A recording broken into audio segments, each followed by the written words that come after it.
It's part 2 of the Cultic Cube draft guide. Today we really get our hands dirty with our first pick, as we consider how our drafting decisions influence others, and how their choices impact us. Welcome to Cultic Cube, where we cube religiously. We make you better at cube, and make your cube better. In part 1 I laid out my fundamental approach to my first pick. If you haven't watched that video, allow me to encourage you to do so before continuing this video. There's a link in the video description below. This video is a more advanced extension of part 1, and part 3 will address building a deck as one drafts.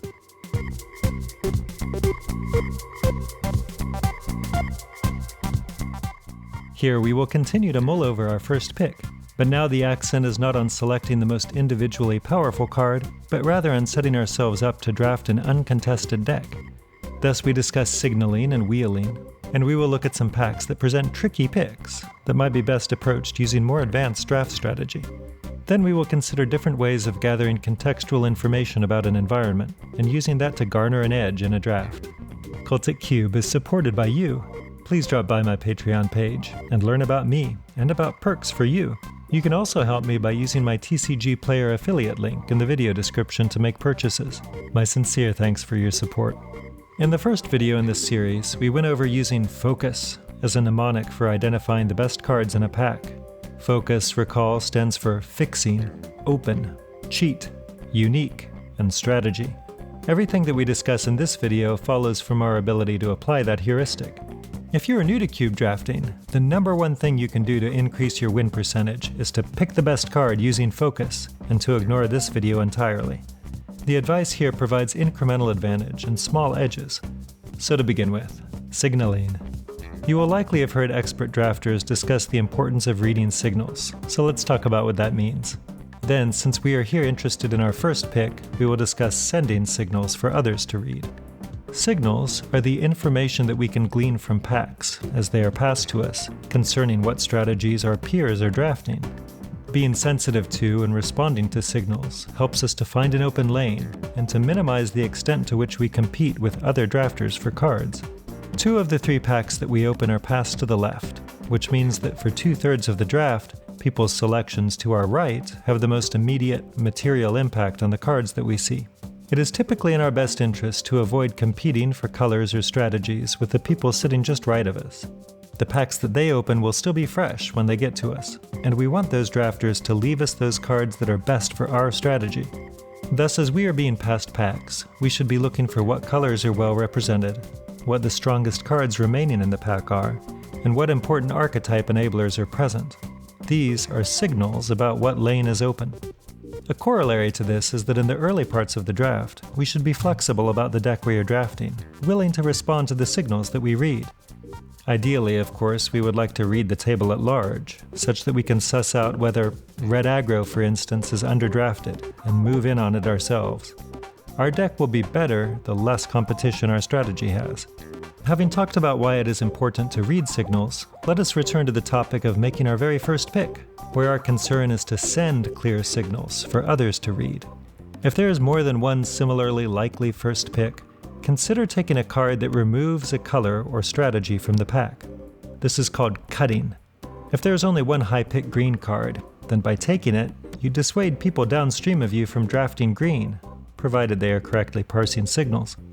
Similarly, enablers or strategy linchpins make good candidates for cutting.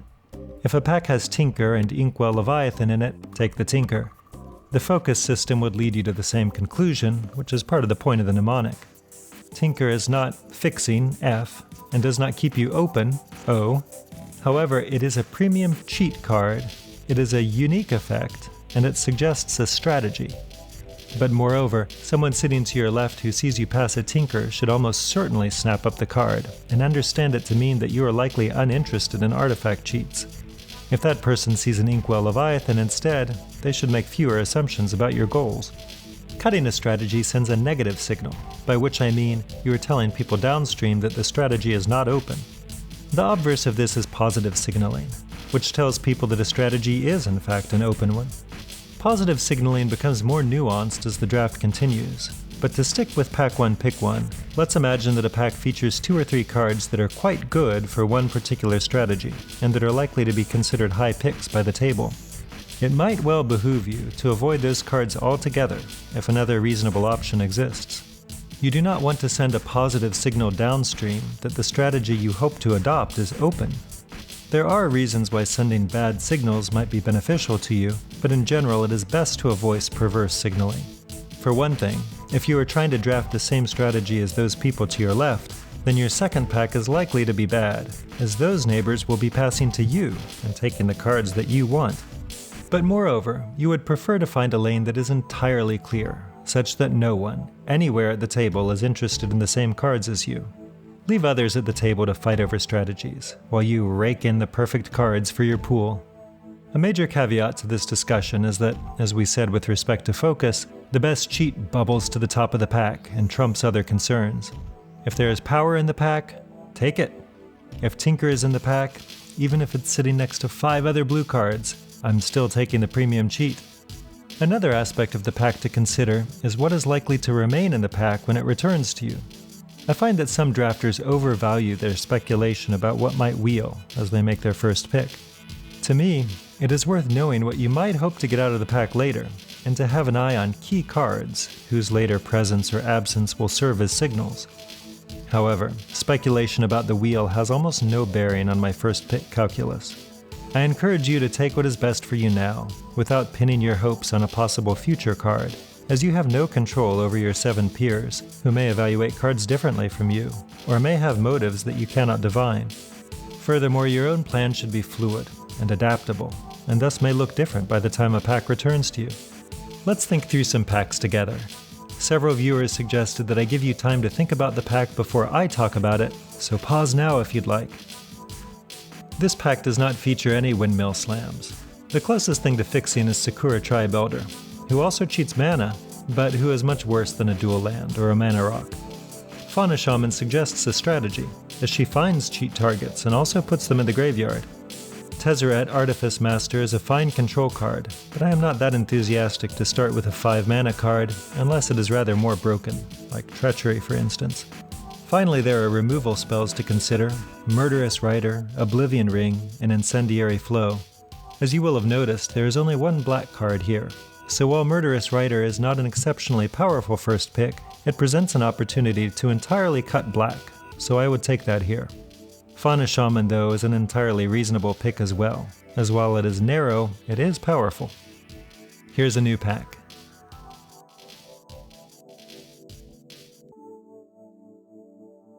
I find that the hands-down best card is Birds of Paradise. However, there are 6 green cards in the pack, and many are quite good. There are 3 mana dorks, which are all high-quality picks. And while Nissa Who Shakes the World and Carnage Tyrant are not first pick material for me, they are quite good. Black and red have woefully poor pick 1 options, in God Eternal Bond 2 and Mizium Tank. I take Counterspell here. It is best in class for its effect in this environment, and taking it removes the only notable blue card from the pack. Leave everyone downstream of you to fight over the green cards. The next best card is an interesting question. Kythian, Hero of Akros, has a strong claim, as he is arguably the best Savannah Lions, and to take him cuts White Weenie as a strategy. Still, Kythian is an unlikely first pick for me, and despite my allergy to green in this pack, I take Birds of Paradise over him. Here's a third pack before moving on. For me, the clear pick is Smuggler's Copter. It is an excellent aggro card that suggests a strategy, but that does not commit me to a color. This is a pack where I am curious to see what wheels, as this will give me information about whether I should lean red or lean white. I doubt Hanweir Garrison comes back, as I rate it the second best card here. Tajik, Legion's Edge, probably does, but it is not an especially useful signal. The other red cards are Village Messenger, Magma Jet, and Cut to Ribbons. The white cards are Imposing Sovereign and Ranger Captain of Eos. I would play any of these cards, so we are definitely wheeling something useful.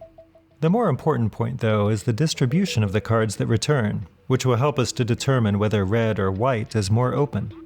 We should also bear in mind that passing Hanweir Garrison increases the likelihood that a nearby downstream neighbor goes into red aggro. Let's move on to a different advanced drafting topic, which has to do with reading an environment. I mean this in a number of senses. First, when we cube in person, we often see a similar cast of characters from one play session to the next, and we become aware of our peers' predilections. If you know that the person sitting to your right loves drafting Simic more than anything in the world, then you can leverage that knowledge. Perhaps you skip on the first pick Hydroid Krasis. And just to say, please don't understand my advice to disparage your own drafting style. Cube is an opportunity to play what you want, how you want. Keep picking those cards that make you happy. Another way that you can read an environment is by studying a cube list in advance, of course. This gives you an idea what strategies are supported, which cards are particularly strong signals, and what archetypes may, in fact, be traps. For examples of such analysis, see the video breakdowns of the MTGO vintage cubes that Jonathan Brostoff and I have undertaken. Finally, a canny drafter can glean a great deal of information about how to approach an environment simply by opening a pack. This is particularly useful when one sits down to an unfamiliar cube, but these reasoning skills serve one well in all manner of cube applications. Let's look at a few sample packs from different cubes and see what we can infer about the lists.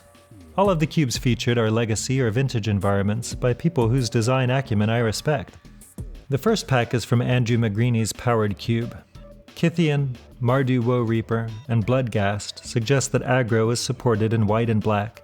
Bloodghast might also mean that a self-sacrifice theme is present, and possibly even a Lands Matters theme. Bloodghast is sitting next to Tireless Tracker after all, though this might mean nothing. What really stands out though is Enchantress support, in Argothian Enchantress, Eidolon of Blossoms, and Heliod Suncrowned. Taken together, I infer that McGreeny wants to reward fun and sometimes rather unusual archetypes. Our second pack is from a Powered Cube by Thomas Crone. Exclusion Mage leads me to believe that an aggressive blue tempo strategy may be available. The headline is the amount of combo that is supported, as evidenced by Goblin Welder, Crucible of Worlds, Sword of the Meek, and Caracas as defense against creature cheat. I would tend to lean away from drafting aggro in this environment. The fact that we don't see many aggro cards here is, I am sure, coincidental, but nevertheless the cube looks as if it wants me to go a bit bigger, slower, and more value-oriented. Our third pack is from an unpowered legacy cube by SirFunchalot. You will notice immediately that there is not a single card that is more expensive than 3 mana. The cube looks extremely aggressive, although there are suggestions that there is a version of midrange available that Fyndhorn Elves helps us ramp into. I have to assume that some of the cards here provide redundancy for more efficient versions of similar cards. I'm looking at Strategic Planning and Law Rune Enforcer. So we are likely to find a high density of common desirable effects, such as Counter Magic and Burn. Combo is unlikely to exist, and this appears to be a cube that highly discourages Durdles. The final pack is from an unpowered legacy cube by Ryan Sachs. You will notice similarities to SirFunchalot's environment, at least insofar as no card costs more than 3 mana, and there appears to be a heavy accent on aggro. But there are major differences as well. Sachs's cube invites us to develop synergies, such as Winding Constrictor's +1/+1 counters, and Adalez the Cinder Wind's Spells Matter. There are combat tricks, onboard tricks, and surprises based on flash. This is an aggressive cube that is more interested in developing narrow archetypes than the previous cube. A quick update about CubeCon. I have been incredibly heartened by the outpouring of public support for the event, and I remain super excited about it and committed to making it happen. Unfortunately, the coronavirus pandemic obliges us to postpone CubeCon and to delay rescheduling it. Visit mtgcubecon.com for updates. I look forward to convening at a moment when the world looks happier, and the experience of cubing around a table together will be cause for celebration rather than a source of stress. Stay tuned for the last segment of this 3-part video series on cube draft strategy. We will at last move off our very first pick of the draft. Let's keep hanging out and chatting cube.